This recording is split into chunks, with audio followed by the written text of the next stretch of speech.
Avec ça, le Seigneur est digne de louanges et d'acclamations et de célébrations de son peuple. Avec toutes ces paroles de réconfort et toutes ces paroles de réconfort, toutes ces paroles qui animent et qui raniment la foi, le Seigneur est digne de louanges de son peuple. Le Seigneur est digne des acclamations de son peuple. Le Seigneur est digne de recevoir honneur et gloire dans la maison des saints. Le Seigneur est digne au milieu des saints. C'est justement à cause de ça que le Saint te louera encore des années, des siècles, des millénaires et pour l'éternité. C'est pour ça que les saints te loueront pour l'éternité. Ah, merci Seigneur. Merci notre Dieu. Sentez et voyez. Goûtez, voyez, sentez combien l'Éternel est bon, combien Jésus est bon. Il n'y a pas de maître comme lui, il n'y a pas de sauveur comme lui, il n'y a pas de Dieu comme lui, il n'y a pas de Dieu comme lui, il n'y a pas d'espérance qu'en dehors de lui, il n'y a pas de paix sans lui, il n'y a pas de délivrance hors de Jésus. Je t'aime Jésus, je veux encore t'aimer, pour rien au monde, je te tournerai le dos. Roi de mon salut, c'est lui qui nourrit ma foi par sa parole, qui attise la flamme de ma foi par la puissance de sa parole. Merci Seigneur. Merci notre Dieu.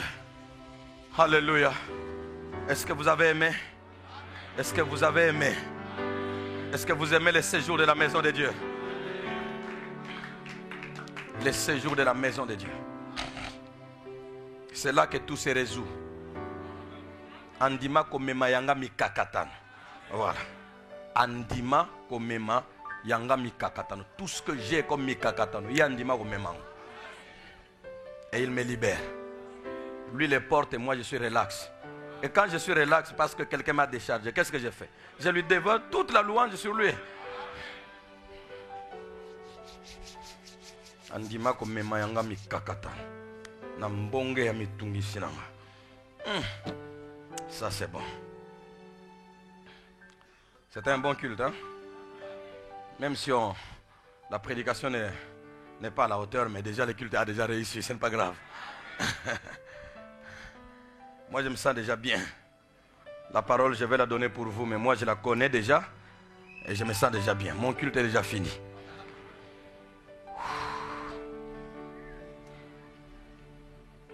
Merci Seigneur. Les juges Jephthé 5. Les juges Jephthé 5. Juge chapitre 11, du verset 32 au verset 37e. Juge chapitre 11, du verset 32 au verset 37e. Généralement, vers la fin, on n'a pas assez de temps. Allons-y rapidement. Trouvez rapidement les passages et apprêtez vos stylos et vos blocs-notes. Écrivez les pensées qui vous semblent précieuses. Mais je crois que tout ce qui vient du Seigneur est précieux. Évidemment, tout ce qui sort ne sort pas pour tout le monde. Chacun dans ce qu'il sort a son mot, a sa parole qui répond à son besoin. Puisse le Seigneur a trouvé la parole pour chacun de nous et répondre aux besoins de chacun de nous. Merci Seigneur. C'est pour cela que nous avons besoin de la maison de Dieu. Alléluia. Juge chapitre combien? 11, du verset 32 au verset 37e. Nous sommes dans la 5e partie du juge Jephthé. Je vous assure, ce Jephthé, je ne l'avais pas connu avant. Merci Seigneur de me donner l'occasion de prêcher la parole, de me sentir obligé de la prêcher. Plus je dois la prêcher, plus je dois la méditer moi-même. Et me voici Seigneur instruit dans ta parole. Merci de m'enrichir par ces connaissances. Je sais que ceux qui reçoivent beaucoup, à ceux qui reçoivent beaucoup, tu demanderas beaucoup. Mais je sais que tu ne me donnes pas beaucoup parce que tu veux accumuler les occasions de me juger sévèrement. Non, Seigneur, c'est par amour que tu me donnes ces trésors. Seigneur, je crois que c'est pour mon bien. Si je n'avais pas tout ça, je serais balayé par le vent depuis longtemps. Seigneur, dans ta parole, j'ai la racine nécessaire. Merci, Jésus. Merci, Seigneur. Juge chapitre 11, du verset 32 au verset 37e. Je lis au nom du Seigneur Jésus. Jephthé marcha contre le fils d'Ammon, et l'Éternel les livra entre ses mains. Il leur fit éprouver une très grande défaite depuis Aroër jusque vers Minite. espace qui renfermait 20 villes, et jusqu'à Bel-Kéramim. Et les enfants et les fils d'Amon firent humilier devant les enfants d'Israël. Jephthé retourna dans sa maison à Mitzpa. Et voici, sa fille sortit au-devant de lui avec des tambourins et des danses. C'était son unique enfant. Il n'avait point de fils et point d'autres filles. Dès qu'il la vit, il déchira ses vêtements et dit, « Ah, ma fille, tu me jettes dans l'abattement. Tu me jettes dans l'abattement. Tu es au nombre de ceux qui me troublent. J'ai fait un vœu à l'Éternel et je ne puis le révoquer. » Elle lui répondit, « Mon père, si tu as fait un vœu à l'Éternel, traite-moi selon ce qui est sorti de ta bouche, maintenant que l'Éternel t'a vengé de tes ennemis, des fils d'Amon. » Et elle dit à son père, « Que ceci me soit accordé. Laisse-moi libre pendant 2 mois. Je m'en irai. Je descendrai dans les montagnes et je pleurerai ma virginité avec mes compagnes. » Amen. Les justes peuvent espérer, compter sur toi. Bénis ta parole, fais-nous du bien dans ta grâce, au nom de Jésus. Amen. Quel que soit ce qu'elle présente, elle est la parole du Seigneur, est digne d'être acclamée, est digne d'être reçue. Quel que soit ce qu'elle présente.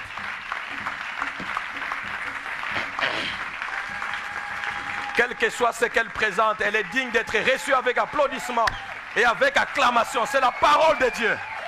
Et c'est dans elle que nous avons toute la vie. C'est dans elle que j'ai toute l'énergie pour résister à tout ce que le diable, à tout ce que le monde, à tout ce que la chair. Merci Seigneur. Alléluia. Merci notre Dieu. Voilà la réalité de ceux qui passent devant vous. Mais nous ne sommes pas encore là, on va en parler. Après la réconciliation qui a rétabli la communion familiale, la guerre d'Israël était devenue l'affaire de Jephthé. Vous voyez, et ça c'est merveilleux.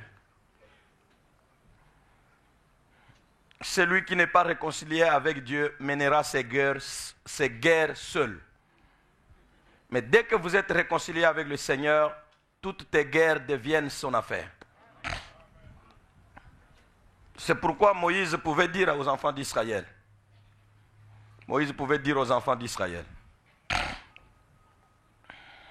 gardez le silence et vous verrez la victoire, la délivrance que le Seigneur vous accordera. Gardez le silence, le Seigneur vous a racheté. Depuis que vous lui avez fait confiance, il n'y a pas de guerre que vous mènerez en son nom et que vous serez devant, pendant laquelle guerre vous serez devant et lui derrière. Un autre prophète a dit un autre jour à quelqu'un, à un peuple, gardez le silence, car vous n'aurez pas à combattre dans cette affaire. Depuis que vous vous êtes réconcilié avec lui, vos guerres sont devenues son affaire. Et ça, c'est merveilleux. Le succès de David, c'est cela. Le secret de David, c'est que David n'avait aucune guerre qui lui appartenait. Et c'est pourquoi Abigail, la femme de Nabal, lui a fait dire, non, tu ne tueras pas cet homme-là inutilement comme ça. Toi, tu soutiens les guerres de l'Éternel. Donc, le succès de David était dans le secret, avait comme secret, toutes les guerres qu'il menait étaient les guerres de l'Éternel. Pourquoi? Parce que David était réconcilié avec le Seigneur. Même quand il avait ses propres guerres, il n'a pas été rejeté comme Saül. Le Seigneur a rejeté ses guerres. Merci, Seigneur. Dans la réconciliation, nous avons tout ce qu'il faut pour nous imposer. La réconciliation avec le Seigneur, bien sûr. Nous avons tout ce qu'il faut pour nous imposer dans n'importe quel milieu et dans n'importe quelle société, dans n'importe quelle circonstance. Celui qui est un avec Jésus s'imposera. Voilà. Celui qui est un avec Jésus, qui s'est réconcilié, selon qu'il est écrit, qu'il soit un comme nous sommes un. Celui qui est un avec Jésus, quel que soit le milieu et la circonstance qu'il traverse, il s'imposera. Et on saura qu'ici est passé un homme qui était avec Jésus. Alléluia. Car Jésus n'a jamais été la honte d'aucun. Et il ne commencera pas par être ta honte. Jamais. Il n'a jamais été la honte de personne. Tu es avec Jésus, quelque chose se passera. Si l'on tourne vers lui les regards, on a le cœur content et le visage ne se couvre point de honte. Il n'y a que vers lui. Merci Jésus. Jésus n'a jamais été la honte de personne. Je disais qu'après la réconciliation, qui a rétabli la communion familiale, la guerre d'Israël était devenue l'affaire de Jephthé, qui a bien joué son rôle de l'homme de la situation. Et ça, c'est très bien. Qui a bien joué son rôle de l'homme de la situation. Parce que la situation était chaotique, une situation difficile. Ils ont campé plusieurs années.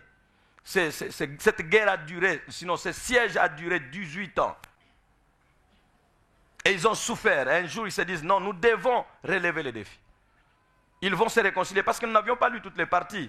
Nous allons les voir peut-être plus tard. Ils vont se réconcilier d'abord avec Dieu. Ils vont enlever tous les faux dieux au milieu, ainsi de suite. Et maintenant qu'ils sont prêts, ils sont réconciliés avec Dieu. Ils ont enlevé les faux dieux. Ils ont enlevé tout ce qu'ils avaient fait autrefois contre Dieu. Et là, vous allez lire ça au chapitre 10 de notre texte, de notre livre. Ils vont enlever le faux Dieu et ils se réconcilient avec Dieu. Mais maintenant qu'ils se sont réconciliés avec Dieu, ils se retrouvent au milieu d'eux. Il n'y a pas l'homme qui devait engager les combats. Comme pour dire, ce n'est pas parce qu'on s'est réconcilié avec Dieu qu'on doit tout faire. Même dans la réconciliation avec Dieu, chacun a son rôle. Ça, nous l'avions déjà dit. Ils se retrouvent réconciliés avec Dieu. Dieu est au milieu d'eux, mais l'homme de la situation n'est pas là. Ils se souviennent, ah non, non, non, nous avons un frère. Il fait des exploits quelque part. Les nouvelles nous sont arrivées jusqu'à nous. Pourquoi serions-nous orgueilleux et les laisser de côté? Pourquoi les laisserions-nous profiter plutôt à d'autres alors que c'est à nous qu'il doit profiter d'abord?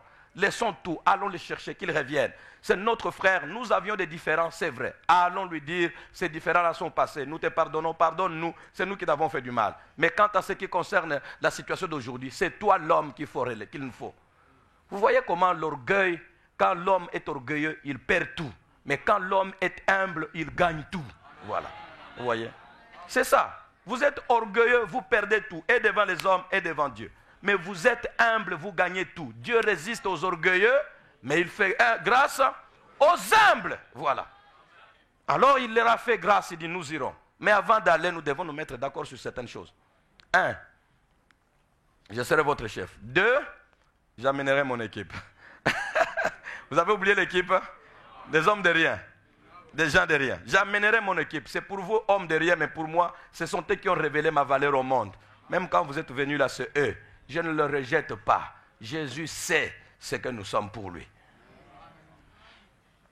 Merci Jésus. Il va jouer très bien son rôle de l'homme de la situation. Il a relevé les défis en humiliant tous les fils d'Amon. Comme pour dire, Jésus, non, Jephthé est le type de Jésus qui n'a jamais raté aucun rendez-vous. À chaque rendez-vous de Jésus, le succès est au point. Voilà. Jephthé, c'était du coup un seul rendez-vous. Il est au front et les choses se passent. Jephthé est le type de Jésus qui ne rate pas, qui ne manque pas, qui ne rate pas ses rendez-vous. C'est-à-dire qui n'échoue pas à un seul rendez-vous. À chaque rendez-vous, il réussit. Donc toutes les fois que Jésus sera dans notre rang et que nous allons à la bataille, la victoire est assurée. Ah, merci Seigneur. Le dimanche prochain, nous verrons quelle a été la raison d'être de cette guerre. Pourquoi cette guerre? Dimanche prochain, soyez nombreux, nous allons voir ensemble la raison d'être de cette guerre. Et quelquefois, vous vous poserez des questions, vous posez des questions, mais pourquoi les guerres?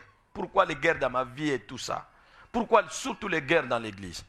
L'église sera toujours en guerre. Mais avant que la guerre ne vienne, surtout avant que la guerre ne vienne, dans quel état elle devra nous trouver? Ça, nous allons voir dimanche prochain. Donc, le dimanche prochain, nous verrons quelle a été la raison d'être de cette guerre. Mais, aujourd'hui, nous nous attarderons sur le sacrifice du héros. Le sacrifice du héros. Et c'est là, dans l'abattement en privé, l'abattement en privé, l'appel et son sacrifice, puis enfin l'intérêt du vrai dirigeant. Je disais qu'aujourd'hui nous allons nous attarder sur les sacrifices du héros. Et c'est là dans l'abattement en privé, l'appel et son sacrifice et l'intérêt du vrai dirigeant.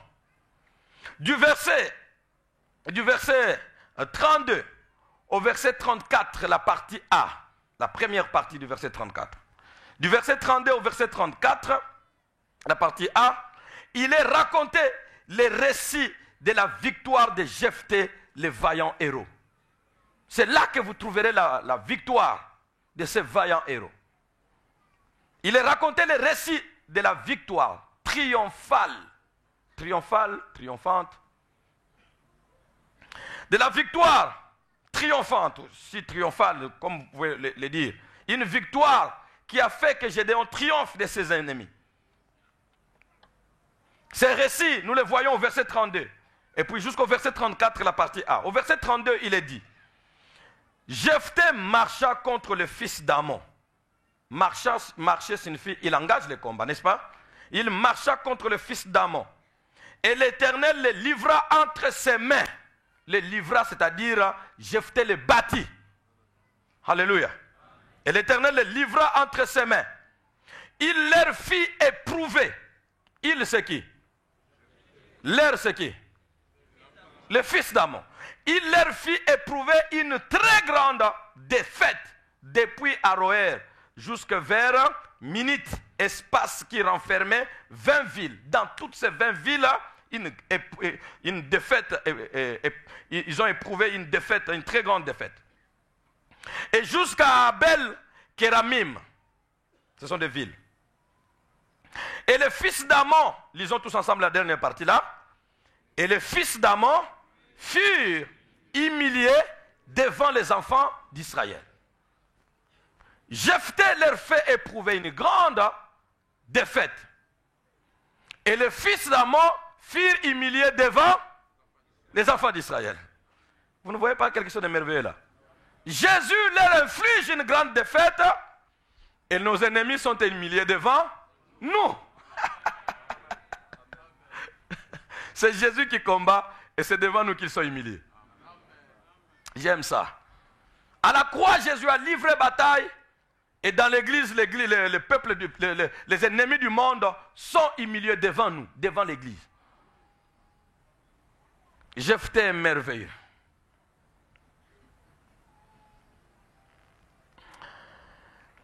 Après cela, le verset 34e, la partie A.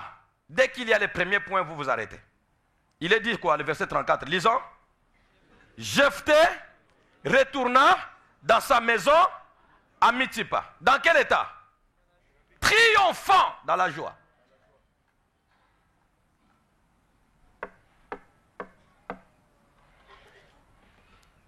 Imaginez-vous la scène. Le siège a duré pendant longtemps. Tout le peuple est inquiet. Qu'est-ce qui va se passer? L'ennemi est en face. Le peuple est de ses côtés. Le peuple d'Israël, de ses côtés. Ils ont fait toutes sortes de tentatives, ça n'a pas marché. Dieu est au milieu de nous. Mais qu'est-ce qui ne va pas? Ce qui nous manque, c'est l'homme de la situation. Cet homme existe quelque part, c'est notre frère. Si nous prenons un ennemi, il ne peut pas venir combattre à notre faveur. Alors, prenons notre frère. Il l'appelle, il vient. Jephthé. Il l'amène au fond. Ils font des accords, ils se réconcilient et il l'amène au fond. Au front. La population est énorme en train de voir les militaires et les autres. Qu'est-ce qui va se passer? Car notre avenir dépend de ces instants. S'il gagne, tant mieux. Nous sommes sauvés. Mais s'il perd, c'est fini pour nous. C'est le seul espoir que nous avons. Nous avions déjà eu des héros dans le passé. Nous avions eu des libérateurs, des hommes comme des Othniel ou Ehud ou Shamgar. Ce sont des Gédéons. Ce sont des héros qui ont délivré à leur époque. C'est vrai. Mais maintenant, ils ne sont plus. À cette époque, il faut quelqu'un d'autre. Telle époque, tel libérateur. Vous voyez? Ce ne sont pas les mêmes prédicateurs qui seront là toutes les années. Non. Ils naissent et ils meurent. Mais avant de mourir, vous devez mourir dans l'espoir que vous avez laissé quelqu'un infecté de vous. Après vous, il délivre le peuple. Voilà. Jacques Vernon n'est plus. ces prédicateurs de l'évangile formidables, ces héros de l'évangile, chaque fois vous avez l'impression, est-ce qu'on arrivera à prêcher comme cet homme-là? Mais où est-il? Parti dans la gloire et sur la terre, les combats continuent. Alors, il y aura le vide parce que Jacques Verron n'est pas là? Non. Il a déjà, avant de partir, il a infecté quelqu'un. Infecté dans le sens entre guillemets.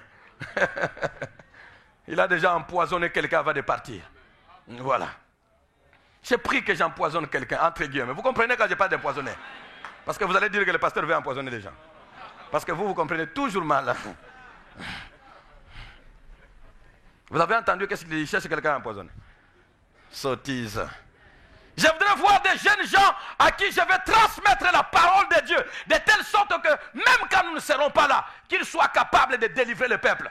Car Dieu est le même. Ce ne sont pas des hommes qu'il faut, mais c'est Dieu qu'il nous faut. Quand Dieu est au milieu de nous, n'importe quel homme peut nous délivrer de la situation difficile. Je disais que quand Dieu est au milieu de nous, les hommes passent, mais l'Éternel reste. Quand lui est au milieu de nous, n'importe quel homme peut se lever et vous libérer. Car en Israël, quand Dieu est au milieu de nous, l'ennemi ne sait plus quel est le guerrier à éviter et qui n'est pas le guerrier. Car même les simples bouviers sont capables de donner la victoire. Frères, sœurs, la parole que je te donne est une parole qui fera de toi un vaillant. Par conséquent, n'abandonne pas. Quoi que tu connaisses, demain tu seras la libération de quelqu'un et d'une famille, d'une maison. Demain c'est sur toi. C'est toi l'homme de la situation de demain. Je disais que c'est toi la femme de la situation de demain. Le Seigneur te prépare. L'homme de la situation c'est toi. Ne regarde pas les héros passés parce que c'est toi qui es devenu le nouvel héros. Ou le nouveau héros. La nouvelle héroïne. Pourquoi tu dois regarder au passé alors que le Seigneur est au présent? Au passé tu verras Gédéon. Au passé tu verras Othniel. Et au présent tu verras qui? Bien sûr. Alors bénis Dieu pour le présent et ne regrette pas le passé. Car le Seigneur, ce sont les serviteurs qui passent. Mais le Seigneur des serviteurs reste. Parce que chaque génération doit les connaître. Alléluia. Ils sont là tous en train d'attendre. Qu'est-ce qui va se passer? Attention, Gédéon, Jephthé a toujours fait des excursions. Et aucune d'elles n'a échoué. Il a toujours fait des excursions. Aucune d'elles n'a échoué. Il y avait peut-être quelques personnes en doute un peu. Est-ce que lui saura?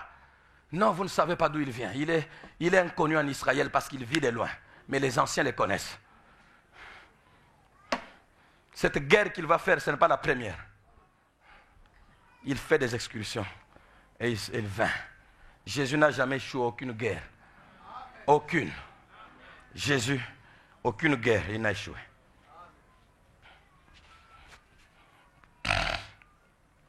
Qui n'aimerait pas? Donc toute l'assemblée est là réunie. Et ce jeune homme, sinon il n'est plus jeune homme à ce moment, il a déjà de la famille. Et cet homme se lève et il va au front, il engage le combat. Et il va dominer tous les ennemis. Une grande défaite. Il les poursuit dans tous les recoins jusque dans leur dernier retranchement. Il les a tous récupérés. Ils sont humiliés. Et ceux qui sont restés des survivants ont tous les mains derrière, liés derrière leur dos. Et tout ça, c'est qui? C'est l'œuvre de Jephthé. Alléluia, l'Éternel des armées vivant. Le Dieu puissant et vivant. Alléluia, Dieu nous a envoyé un héros. On a oublié que c'était le fils de la prostitution ou de la prostituée. On a oublié tout ça. Dieu nous a envoyé un héros. Alléluia. À cette époque, frère, qui ne pouvait pas vouloir être à la place de Jephthé? Tout le monde aimerait se faire ami de Jephthé tout de suite. Tout le monde aimerait avoir les numéros de Jephthé s'il y en avait, les numéros de communication. Jephthé, comment je peux entrer en contact? Jamais nous n'avons vu un tel héros au milieu de nous. Jephthé, qu'est-ce que je peux faire pour être à côté de toi? Jephthé est dans la joie. Qui n'aimerait pas être à la place de Jephthé dans cette circonstance? La joie est dans tous les pays. Et la gloire couvre les héros. Quand tu as vaincu comme ça, et surtout que tu étais attendu, et que tu as vaincu comme ça, la joie la gloire te couvre. Tout le monde te regarde. David, à son époque, la gloire après la défaite de Goliath, la gloire qu'il avait eue, avait fait chanter des femmes. Jamais, ce n'est pas possible. Saül, oui, nous savons que c'est un vaillant, mais il tue 1000. Quand Saül, le grand vaillant, arrive à tuer 1000, David, lui, tue 10 000. Le jeune homme de 17 ans vaut 10 fois supérieur que le chef de l'armée et qui est le roi sur place. La victoire fait parler. Et là, le grand Gédéon, le grand Jephthé est en train de venir avec des chevaux à gauche et à droite. Et lui au milieu, tout le monde, personne ne bouge. On laisse le passage. Quand il traverse la foule, c'est tout le monde qui se sépare au même moment avec des courbettes. Voilà le grand Jephthé. Et les voilà qui descend vers sa maison à Mitzpah. La guerre est finie, je suis dans la joie. Laissez-moi savourer quelque part, savourer quelque part ma victoire. Et il arrive quelque part. Avant d'aller à la bataille, vous connaissez l'histoire. Il avait fait un vœu à l'Éternel. Éternel, mon Dieu, si je veux à la guerre et que tu m'accompagnes, tu me donnes la victoire sur mes ennemis et que je reviens en paix, dans la joie, toute personne de ma maison qui sortira pour venir m'embrasser avec joie parce que j'ai gagné par ta puissance et ton assistance, cette personne-là, je le sacrifierai à l'Éternel. Je la sacrifierai à l'Éternel. Il ne dit pas c'est quelle personne. Il ne dit pas c'est quelle personne. Il dit tout simplement cette personne-là de ma maison. La joie est au comble. La joie est dans le pays. Tout le monde, Jephthé. J'aime des films comme ça quand c'est les dessins animés là, des enfants, des chrétiens là. Quand ils font, vous allez voir tous ces petits poupées là-bas. Jephthé. J'aime ça. Jephthé. Tous les pays, les autres noms ont disparu. Les noms de Jephthé, voilà le nom qui est à l'honneur. Et lui aussi rentre dans sa maison pour aller essayer de savourer sa victoire et sa gloire en paix. Et là, alors qu'il a petit à petit les gens en coup de route, chacun dans sa joie regagne sa maison. Et lui va regagner sa maison peut-être avec une poignée de personnes. Pendant qu'il était dans la grande joie, le Dieu d'Israël est puissant. Je savais qu'à Tob, Dieu m'a formé. Dieu m'avait appelé pour ça. Mon nom, ne suis-je pas appelé? Il libérera, il ouvrira. C'est ce que le Seigneur a fait. Dieu d'Israël, tu es puissant. Mais dans son cœur, il se demande, qu'est-ce qui va se passer? Il se souvient encore du vœu? Je ne sais pas. Mais là, il est dans la grande joie. Et tout le monde le voit. Voilà l'homme qu'il faut regarder à tout instant. Quelle joie. Et il arrive sur le chemin de sa maison. Il voit quelqu'un qui vient avec des tambourins. Alléluia, notre Dieu nous a innocents. Notre Dieu nous a délivrés, alléluia, avec les tambourins et avec les danses, au nom, à la gloire du Dieu d'Israël. Quand Jephthé la voit, tout de suite la voix s'estompe et il prend les habits, il déchire. Seigneur, que m'as-tu fait? Ma fille, tu ne peux pas me faire comme ça. Tu es parmi ceux qui me troublent. Comment je peux troubler mon père que je vais embrasser avec beaucoup d'honneur? Tout le monde t'a embrassé. Tout le monde t'a félicité. Ils ne t'ont pas troublé. Aujourd'hui, c'est le jour où tu es au top. Pourquoi je vais troubler mon père alors que nous devons nous réjouir en famille? Ma fille, la famille n'a pas de joie. J'ai fait un vœu à l'Éternel que la personne qui sortira la première à venir m'embrasser, à venir m'accueillir, je la sacrifierai à l'Éternel. Ma fille, tu es la première. J'ai fait le vœu à l'Éternel. Je ne peux pas le renier. Qu'est-ce qui va se passer? À cette époque, à ce moment-là, la joie du grand héros s'arrête. Les pleurs et l'abattement et tout ce qu'il y a comme souffrance atroce s'installe dans le cœur. Au même moment, toute la nation partout là-bas, fête-toi la fête au nom de Jephthé. Dans sa maison, les larmes et les deuils s'installent. Est-ce que vous savez, les gens qui vous prêchent, quand vous êtes avec eux comme ça, que vous les enviez comme vous les voyez là, vous êtes dans la joie de ce qu'ils peuvent faire pour vous et pour leur Dieu. Mais en dehors de ça, les larmes, qui les connaît? Notre joie en public, tout le monde la connaît. Mais nos pleurs en secret, qui connaît? Personne. Personne ne connaît les pleurs en secret. Personne ne connaît les calamités en secret. Personne ne connaît les abattements en secret. Personne ne connaît. Ce sont les voyants. Il semble que eux, ils n'ont jamais de problème. Tout va bien. En public, tout le monde se réjouit. Notre pasteur, oh notre révérend, oh notre là, non, c'est un homme de Dieu quand il parle. C'est un homme de Dieu, j'aime quand il parle. Pasteur, quand je viens à l'église, j'aime que toi tu parles. Oh pasteur, quand toi tu parles, je me sens tellement, que Dieu te bénisse. Oui mes frères, ce que vous voyez là, l'exubérance et tout ça, la puissance là, c'est offrant. Ça vous laisse vous tous dans la joie. Mais qu'est-ce que la joie que nous vous donnons? Qu'est-ce que ça nous cherche? Personne d'entre vous n'est pas capable de le savoir. Le deuil, la joie est dans toute la maison. La joie est dans tous les pays. Mais le deuil est dans une seule maison, dans la maison du héros. Aie pitié de nous, Seigneur, s'il te plaît.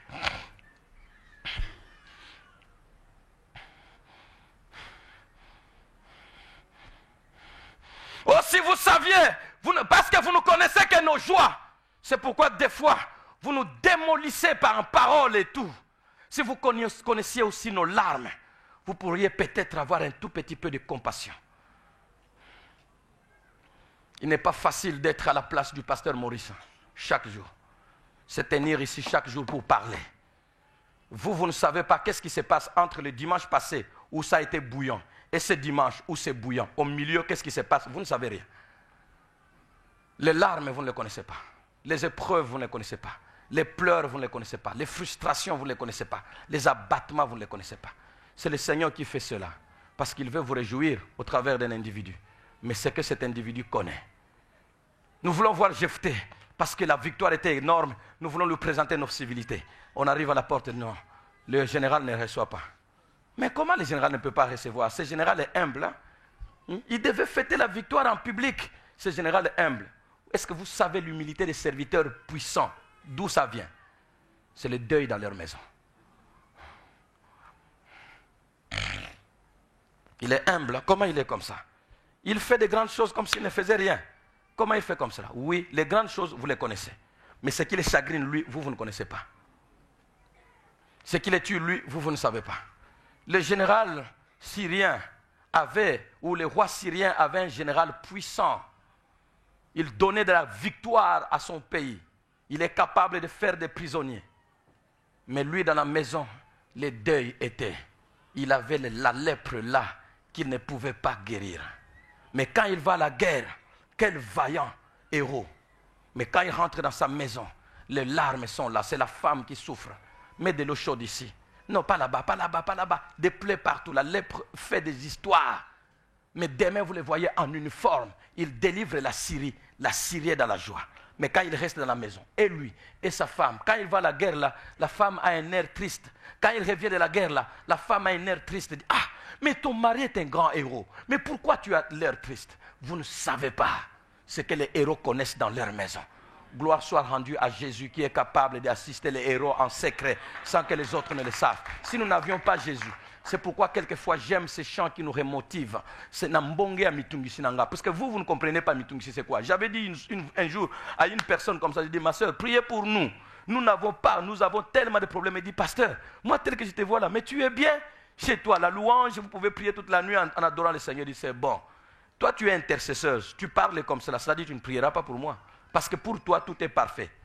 Il y a quelqu'un qui avait dit, pasteur, nous, en tout cas, Tobangela Gayote, ce que au Télémipoté, Tobangela Gayote, pasteur. J'ai dit, Seigneur, je suis seul. Si mes frères, c'est comme ça qu'ils réfléchissent, je suis seul. Vous ne connaissez pas mes luttes, vous ne connaissez pas mes épreuves, vous ne connaissez pas. Entre les deux dimanches, au milieu, là, le pasteur Maurice peut disparaître. Vous venez l'autre dimanche, vous ne le trouvez pas. Mort.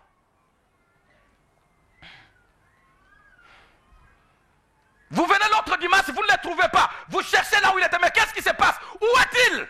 Parce que vous êtes habitués, c'est un héros, il n'a pas d'autre problème. Attention mes amis, si Dieu met un homme devant vous qui vous accorde quelques victoires, cet homme est à surveiller de près.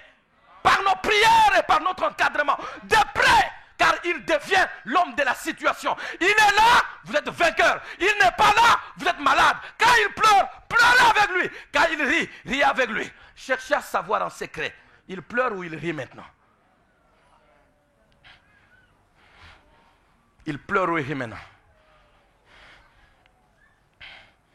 Imaginez que Gédéon, Jephthé est dans cet état, en train de pleurer de cette manière. Et au même moment, on appelle.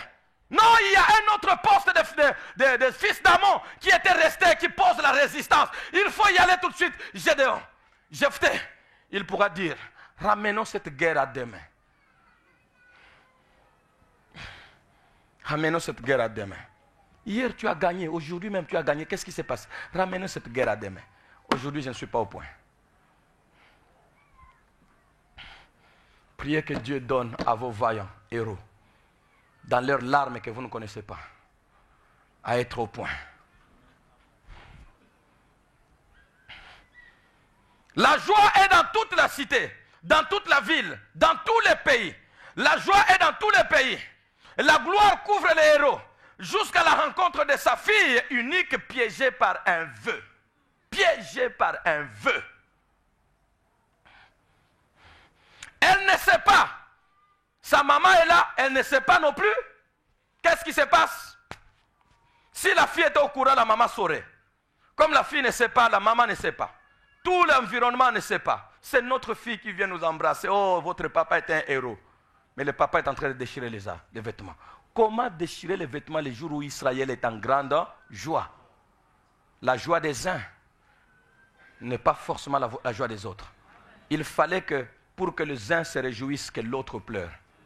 Derrière votre joie là, la joie de la prédication, la joie de la louange, la joie je ne sais pas de quoi là, il y a quelqu'un qui a pleuré. Ou il est en train de pleurer pendant ce temps-là, alors que toi tu te réjouis. Devant nos effervescences, tout ce que nous avons comme louange, oh gloire, il y a eu le sang qui a coulé. Derrière tout ce que vous avez comme joie, quelqu'un a pleuré quelque part. Soyez un peu reconnaissants au Seigneur, soyez des hommes et des femmes préparés à supporter le poids de l'Église ensemble avec les serviteurs. Ne laissez pas le poids de l'Église à un seul individu ou à une poignée de personnes. Non, c'est toute l'assemblée qui doit se mettre à genoux. Ayez la température, ayez la capacité d'avoir la température de nos cultes. Priez pour vos serviteurs. Vous ne connaissez pas leurs pleurs, vous ne connaissez que leur joie. Seigneur, s'il te plaît, combien dans nos foules se posent la question de savoir à quel prix ceux qui nous réjouissent le font-ils? Combien dans nos foules se posent la question de savoir à quel prix ceux qui nous réjouissent, ceux qui nous bénissent, ceux qui nous apportent, ceux qui nous bénissent, ceux qui nous consolent, ceux qui nous relèvent, à quel prix les font-ils? Combien dans l'assemblée se pose cette question? Le rayonnement de Jephthé était public, notez bien. Le rayonnement de Jephthé était public et apprécié par tous, alors que les sacrifices, l'abattement et les pleurs étaient supportés en privé. Le rayonnement était public, était en public, mais les larmes, l'abattement, les pleurs sont supportés en privé.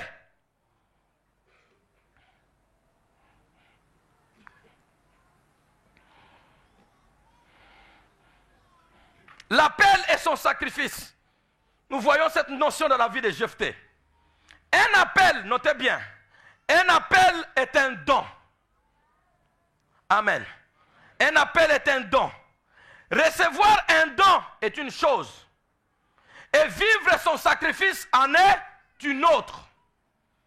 Le don est gratuit. Mais la gestion du don n'est pas gratuite. Il y a des sacrifices dedans. C'est le don qui est gratuit, pas sa gestion. C'est le don qui est gratuit, mais pas sa gestion. Sa gestion exige beaucoup. Un appel est un don. Recevoir un don est une chose. Et vivre son sacrifice en est une autre.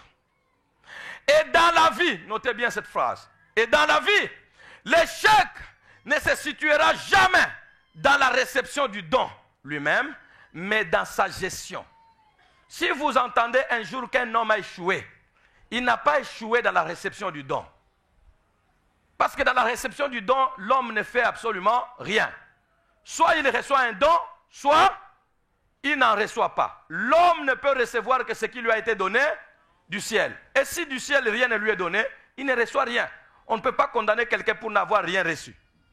Parce que celui qui a reçu n'a rien fait pour recevoir, et celui qui n'a pas reçu n'a rien fait pour ne pas recevoir. À ce niveau-là, on ne peut pas dire qu'un homme a réussi ou un homme a échoué. Dans la réception du don, la partie de l'homme n'intervient pas.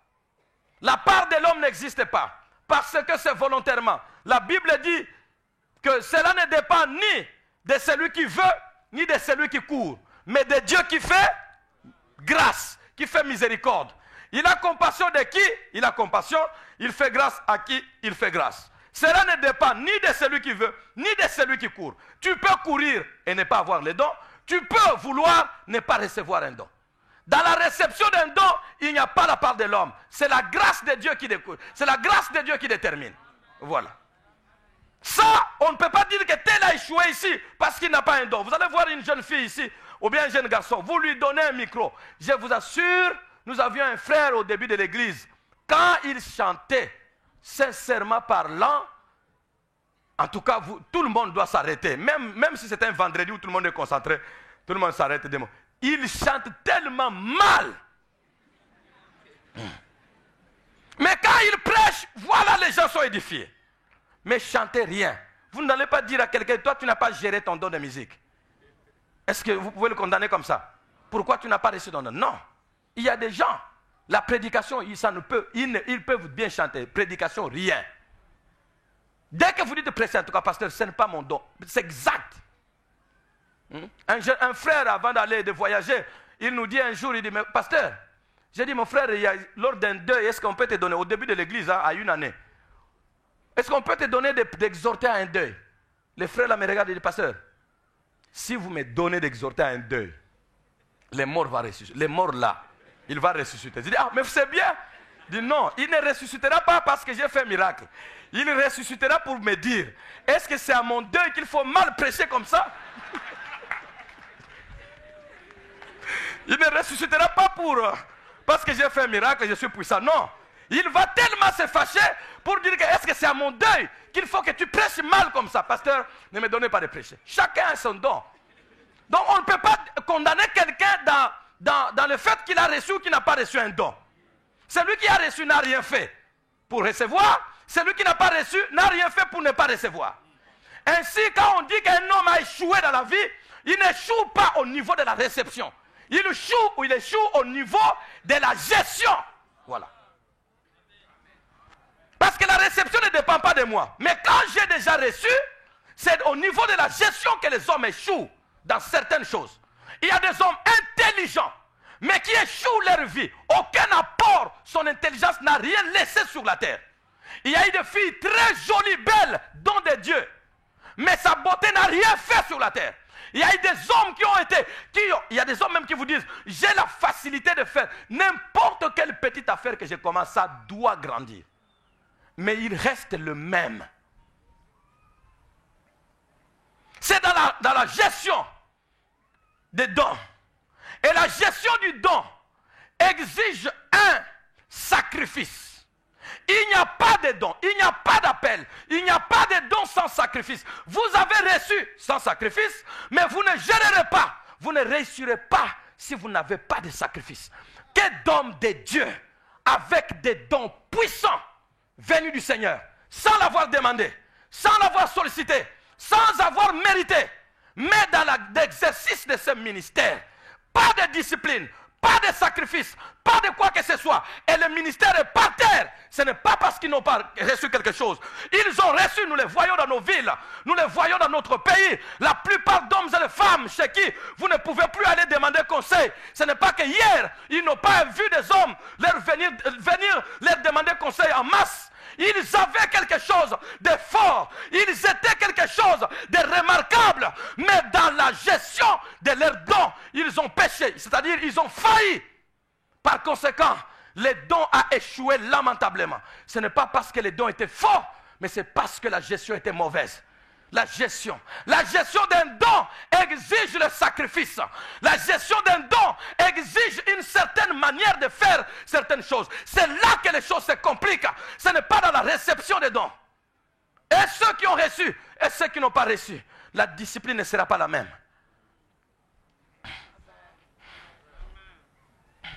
Cet exemple vous a toujours été donné. Que celui qui transporte les œufs ne peut pas provoquer la bagarre. C'est un exemple vrai. Tu as les œufs, un plateau des œufs. Et puis tu passes au milieu des gens, les œufs t'appartiennent. C'est ça ce que tu as comme don. Tu passes au milieu des gens qui sont mains libres, mains vides. Et puis qui te cherchent la bagarre. Yo, mon collègue n'a les gars pas na binolo baini. Et toi aussi tu te mets là-bas. Bon, au sangan. A au salayo. Je te dis la vérité. Quand tu es en position de possession de quelque chose, Regarde-le, dit, vieux. Je l'en ai obtenu, ça l'a. Vieux, dans ton cœur, tu te dis, attends quand je vais déposer les œufs. Mais pour le moment, je te flatte parce que bien aimé, il y a des hommes et des femmes au louquet bagarre, tu ne le verras pas. Parce qu'il sait, il suffit qu'il commence à parler n'importe comment. Il va perdre quelque chose de précieux. Mais lui sait qu'est-ce qu'il détient. Il ne va pas répondre de la même manière. Parce que non, je détiens quelque chose. Les dons exigent un certain sacrifice.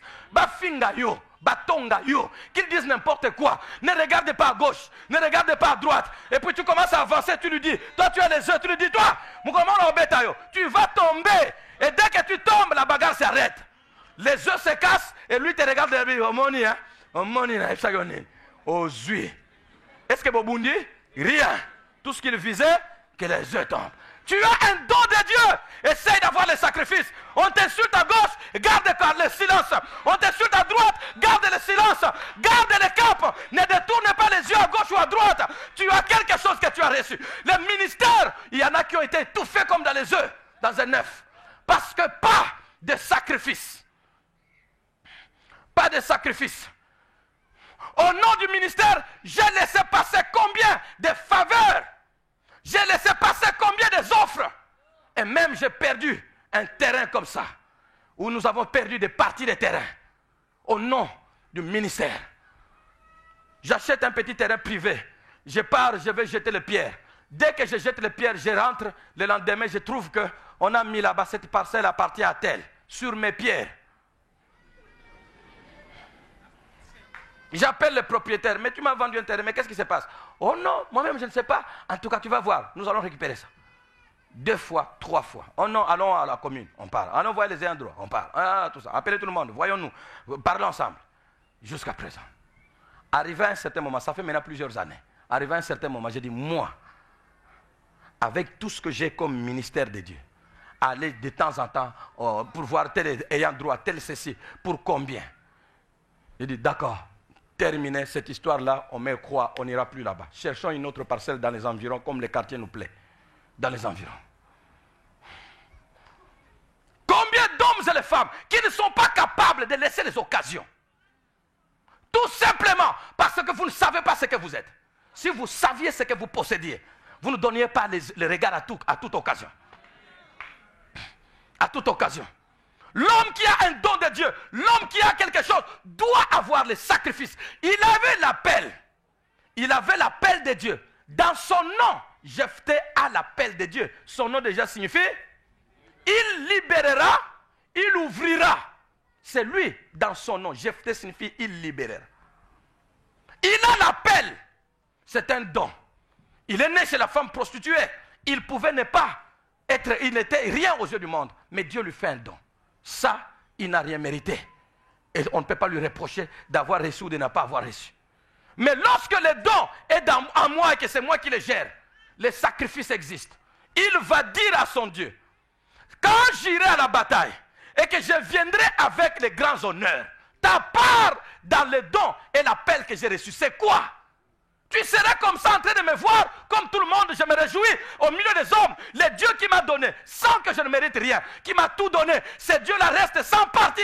Dis non, dans ma vie, dans la gestion du ministère auquel tu m'as appelé, ça ne sera pas ainsi. Seigneur, avant que je n'aille combattre, disons-nous déjà, moi je viendrai avec les honneurs, les gens m'acclameront. Mais toi, prends qui tu voudras, qui sortira de ma maison. Comme ça, nous serons par égal. Sacrifice. Il ne lui dit pas, tu prendras tel de ma maison. Parce que il dit que Dieu prenne ce qu'il voudra. Pour Jephthé, Dieu pourra prendre n'importe qui, quel que soit ce qu'il prendra. Ça ne pourra jamais être égal à ce que lui m'a donné. Voilà. Ce n'est pas comme nous, comme cela. Quand nous mettons les offrandes, nous mettons il semble que les doigts ont des yeux.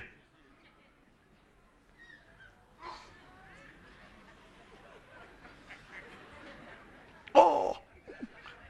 Oh! Non, pas ça. Ça, c'est nous. On se glorifie de l'appel de Dieu. Nous sommes bien, en bonne santé. Nous avons la vie. Dieu nous a bénis. on a étudié, nous sommes regardés, nous avons du travail. Au milieu des chômeurs et de chômeurs, nous avons du travail. Et vous qui avez du travail, quelle est la part de Dieu dans l'appel qu'il vous a donné, dans les dons que vous avez reçus? Jephthé, ce n'est pas le cas. Seigneur, ce n'est pas moi qui te détermine ce que tu auras. Prends ce que tu auras. Ça sera un sacrifice pour moi. Mais quel que soit le sacrifice de ces dons, ça ne pourra pas dépasser ce que toi tu m'as donné. Combien sont capables de le faire ici?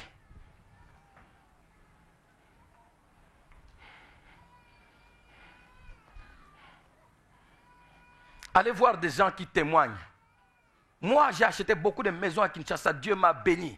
J'ai acheté beaucoup de maisons à Bumbashu, à Matadi, je ne sais pas, Dieu m'a béni. Allez voir ce qu'ils donnent à Dieu. La part de Dieu dans leur ministère, dans leur appel. Allez voir, c'est honteux. On ne peut pas être serviteur, enfant de Dieu comme ça. C'est honteux. Nous nous glorifions du Dieu que nous aimons. Mais la part qu'il a dans notre gloire, c'est minime, insignifiant. Jephthé dit, je ne te donnerai pas, je ne te déterminerai pas cette part. C'est toi qui la prendras. Voilà le temps. C'est toi-même qui la prendras.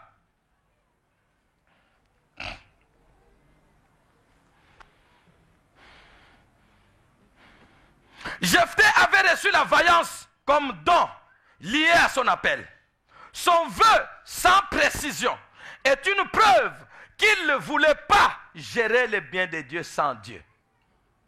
Quelle est la part de Dieu dans notre appel? Quelle est la part de Dieu dans mon appel que j'ai reçu de lui? Les vœux de Jephthé étaient vagues pour laisser à Dieu le choix de prendre tout ce qu'il voudra. Car quoi que ce soit qu'il prendra, que Dieu prendra, cela ne dépassera jamais ce que lui m'a donné. Alléluia. Quoi que ce soit que Dieu prendra, cela ne dépassera jamais ce qu'il m'a donné. L'intérêt, je prends quelques minutes, l'intérêt d'un serviteur, d'un vrai dirigeant.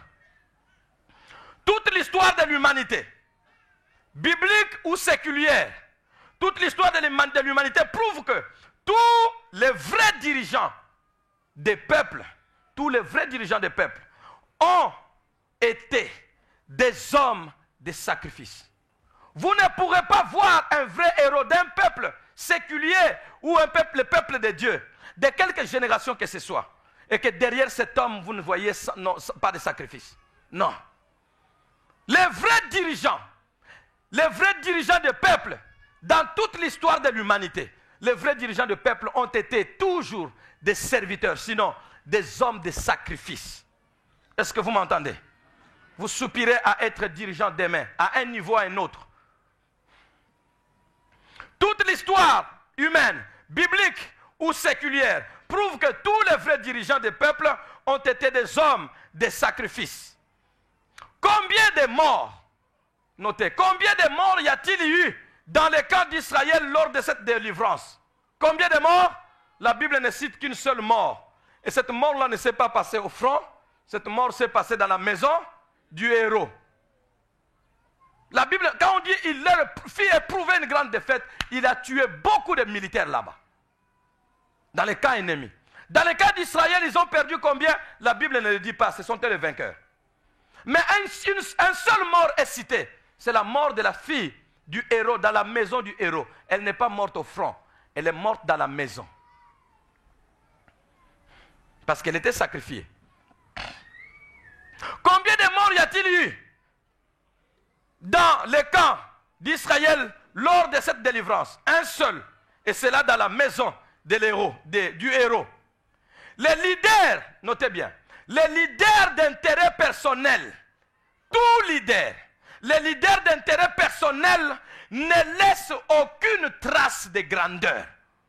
Tous les leaders qui ont comme souci l'intérêt personnel ne laissent aucune trace de grandeur.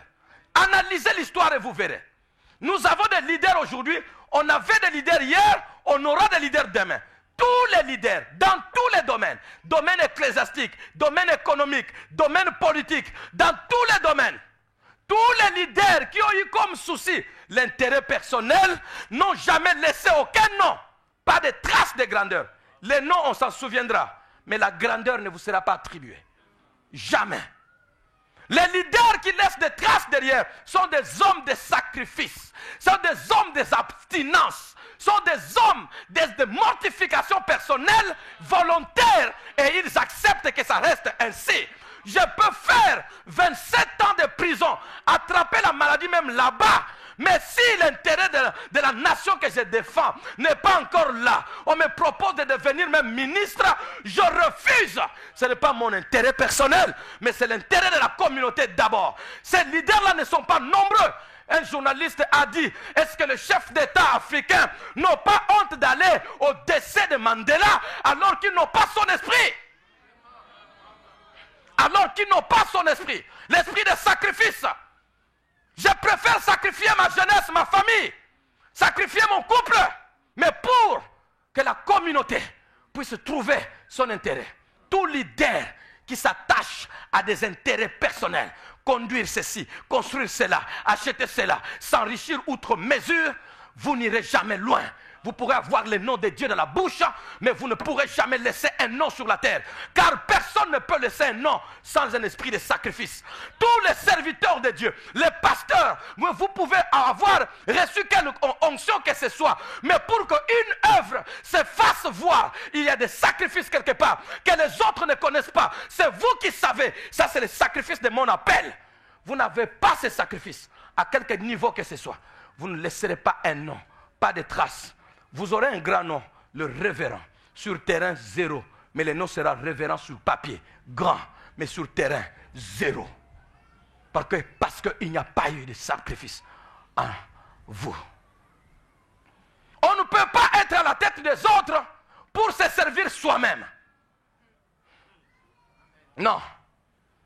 Si moi je calcule tout ce qui entre à la borne Matadi, et que si nous pouvions partager moitié-moitié, je ne serais pas ce que je suis. Si nous pouvions partager moitié-moitié. Parce qu'il y en a de ceux qui le font. Toutes les entrées de l'église, moitié pour les pasteurs, moitié pour l'église. Les constructions, les gens à temps plein, tout ça, on fait. Si j'avais la moitié de ce qui entre ici, je ne serais pas ce que je suis. Vous ne construirez pas comme vous avez construit. Et si je l'avais fait, quelqu'un murmurerait peut-être, mais on ne ferait rien.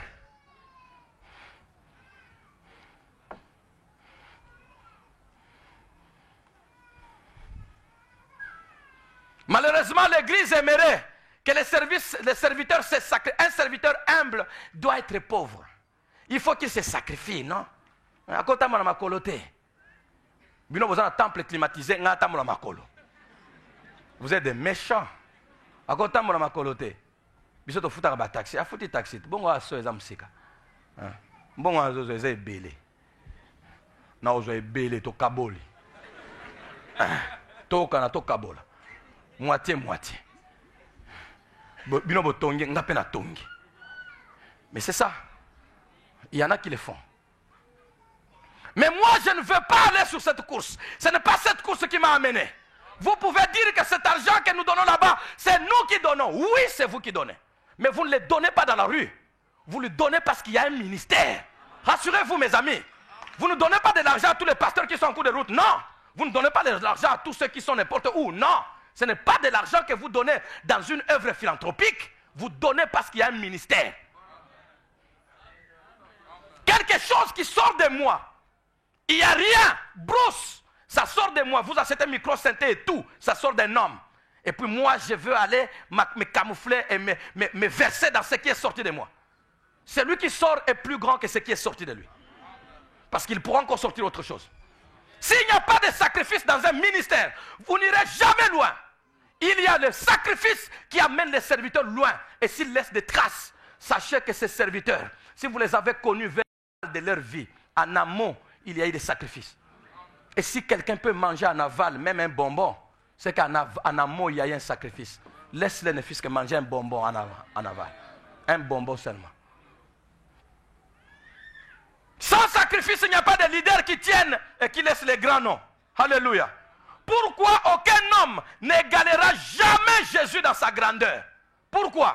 Ce n'est pas parce que Jésus était Dieu. Oui, Jésus est Dieu. Et nous le croyons. Ce n'est pas parce qu'il était Dieu. C'est pourquoi il dépasse tous les hommes en grandeur. Il n'y a pas que ça. Parce que même en tant qu'homme, il est le seul à appliquer le gouvernement des sacrifices sur la terre. Le seul. Il n'y a pas un seul homme qui puisse avoir l'esprit de sacrifice comme Jésus. Il n'y en a pas. Il n'y en a pas. Jésus a apporté le gouvernement des sacrifices. Le peuple d'abord. Oh Seigneur.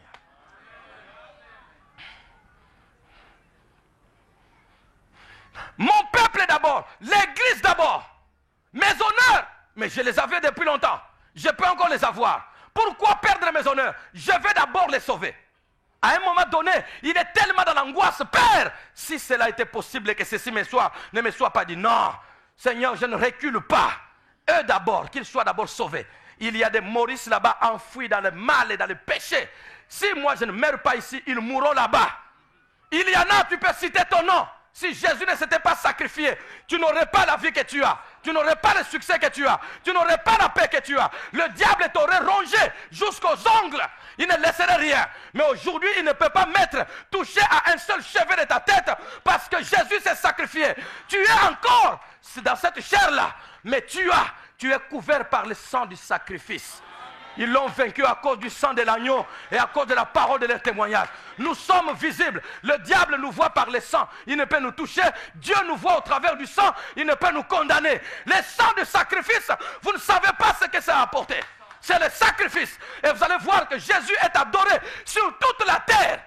Chaque jour, il n'y a pas un homme que l'on adore sur la terre, chaque jour comme Jésus. Jésus sera encore adoré de génération en génération, car son œuvre de sacrifice le distingue de tous les hommes. Sacrifice à la base, sacrifice en amont, louange, adoration en aval. Jésus a introduit le gouvernement de sacrifice. Il dit à son peuple, un jour il se retrouve avec les 12. Et il leur pose la question. En cours de route, je vous ai entendu, vous étiez en train de discuter. De quoi discutiez-vous? Tous se taisent parce qu'ils avaient honte. Mais lui, il les avait entendus. Ils étaient en train de discuter en dehors du maître lui-même. Nous qui restons les 12 là, qui est le plus grand au milieu de nous? Comme ça, quand le maître n'est pas là, au moins on sait que c'est lui qui prendra la place. Qui est le plus grand? C'est lui qui aura le plus d'influence. Jésus va les entendre et les dire, mes amis, les rois de ce monde les tyrannisent. Les gouvernements, les dirigeants des peuples les terrorisent. Mais il ne doit pas en être ainsi au milieu de vous. Mon royaume et mon gouvernement est un gouvernement de sacrifice. Que celui qui veut être le premier parmi vous, qu'il soit le serviteur de tous. Voilà le gouvernement, la pensée du gouvernement qu'aucun gouvernement sur la terre n'a. Et les peuples sont en train de patauger dans la souffrance et la misère. Pourquoi? Parce que leurs dirigeants n'ont pas ce gouvernement-là. Pourquoi l'Église tient debout? Pourquoi l'Église est encore debout? Parce que son maître, son dirigeant, est un dirigeant de sacrifice. Et nous tenons l'Église. Jésus n'est pas présent, mais nous sentons sa présence là. Le sacrifice a précédé. Personne ne vous a forcé à venir ici. Mais qui vous a mis à cœur qu'il faut venir? C'est lui. Le sacrifice est grand. Un patron qui a des sacrifices sera aimé. Un chef qui se fait des sacrifices sera aimé. Tout homme, mais celui qui travaille pour ses intérêts, sera haï de tous. Même s'il s'impose par la force militaire. Nous entendons les hommes forts de tel, les hommes sont de tel. Ils s'imposent par la force. S'imposer par la force, ce n'est pas être aimé. Être aimé, c'est être libre comme ça. Tu n'as pas imposé à quelqu'un, mais il te suit par amour. Il te suit par amour. Un jour, on raconte l'histoire d'une prisonnière américaine, noire, qui était esclave chez un blanc. Esclave, achetée, on peut faire d'elle ce qu'on veut. Un jour, un autre blanc vient. Il dit, j'ai pitié de cet esclave, je vais l'acheter. Il l'achète et son patron la vend très cher. Et elle passe des mains, elle va à un autre patron. Et commence à aller pour aller servir ce patron-là comme il voudra. Arrivé quelque part, ce patron-là lui remet tout. Prends tous tes biens. En tout cas, je t'ai acheté, ce n'est pas pour que tu serves encore, j'avais pitié de toi. Je t'ai acheté pour que je te rende libre. Prends tous tes biens, vas-y. Ils se séparent. Le patron va et la fille reste là. Elle essaie de partir. À un moment, elle dit, comment? Je n'ai jamais vu un homme comme ça. Tu donnes de ton argent et puis tu me rends libre. Et puis tu me dis, va où tu veux. Si tu veux aller servir quelqu'un d'autre, c'est ton problème. Moi, je t'ai acheté pour te rendre libre. Et le patron là qui l'a acheté, le nouveau patron, la voit courir après lui. Elle court, elle l'appelle, elle court, elle vient. Il dit, c'est vrai. Tu m'as racheté, je ne suis plus ton esclave. Mais maintenant, ça vient de moi. J'accepte de te servir.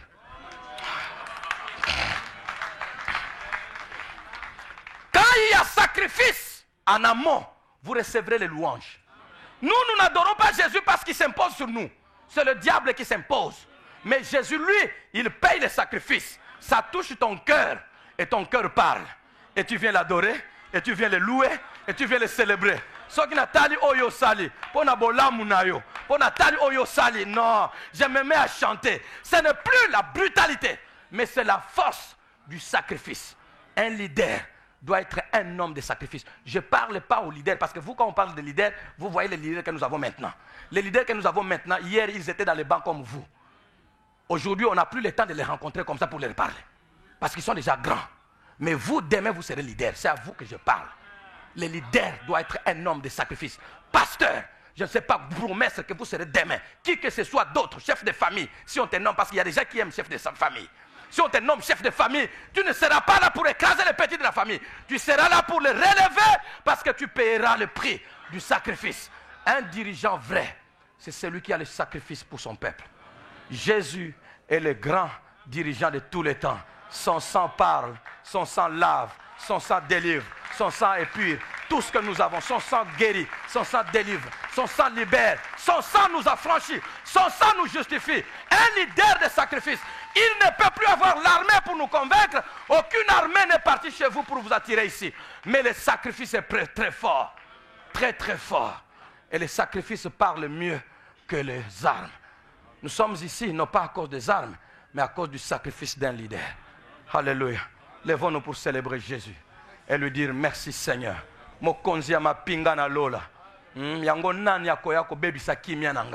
Seigneur, tu nous as fait du bien. Tu m'as fait du bien moi-même. Tu as fait comme grâce, comme don. Tu es merveilleux. Merci. Tout ce que tu as fait, tout ce que tu as démontré, tout ce que tu as réalisé, Seigneur Dieu Tout-Puissant. Nous avons reçu l'appel gratuitement. Donne-nous de contribuer dans le sacrifice et donne à notre génération de recevoir des véritables leaders qui ont comme intérêt la vie du peuple et non d'abord les intérêts personnels. Nous l'avons vu avec Jephthé, nous les voyons grandement avec toi, Seigneur. Alors, aucune génération ne t'oubliera parce que tu es le Dieu des sacrifices et tu nous as conquis par les sacrifices d'amour. Garde-nous, Seigneur, par ces sacrifices. Garde-nous attachés à toi pour toujours. Bénis la borne Matadi. Bénis notre ville de Matadi. Bénis nos familles. Bénis notre province. Et bénis notre pays. Au nom de Jésus, nous avons prié. Amen. Nous allons en paix. Que le Seigneur vous accompagne.